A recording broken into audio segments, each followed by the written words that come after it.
देखिए, आप लोग के सामने फिर मैं आलोक कुमार एक नया फिजिक्स का टॉपिक लेके आया हूं। अवतल दर्पण एवं उत्तल दर्पण में अंतर, difference between concave mirror and convex mirror. मतलब अवतल दर्पण और उत्तल दर्पण में अंतर। यह आपके एग्जाम में 3 नंबर का क्वेश्चन पूछा जाता है।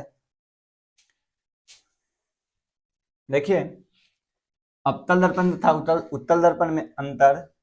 अवतल दर्पण की परावर्तक सतह धंसी रहती है। मतलब अवतल दर्पण का जो परावर्तक सतह होता है वह इस प्रकार से रहता है, धंसी हुई रहती है।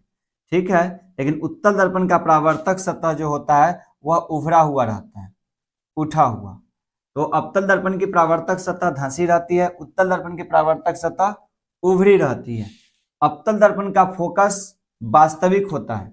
मतलब अवतल दर्पण का जो फोकस होता है वह आपका वास्तविक होता है। उत्तल दर्पण का फोकस जो है से काल्पनिक होता है। अवतल दर्पण में वास्तविक तथा काल्पनिक दोनों प्रकार के प्रतिबिंब बन सकते हैं। अवतल दर्पण में वास्तविक तथा काल्पनिक दोनों प्रकार के प्रतिबिंब जो है से बन सकते हैं। लेकिन उत्तल दर्पण में केवल काल्पनिक प्रतिबिंब ही बनता है, इसमें वास्तविक प्रतिबिंब नहीं बनता है। अवतल दर्पण को अभिसारी दर्पण भी कहा जा सकता है। अवतल दर्पण को अभिसारी दर्पण भी कह सकते हैं, लेकिन उत्तल दर्पण को अपसारी दर्पण कहते हैं।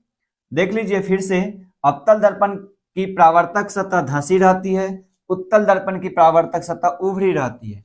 अवतल दर्पण का फोकस वास्तविक होता है, उत्तल दर्पण का फोकस काल्पनिक होता है।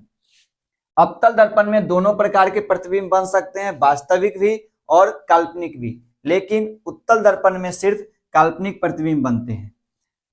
अवतल दर्पण को अभिसारी दर्पण भी कहा जाता है और उत्तल दर्पण को अपसारी दर्पण कहते हैं।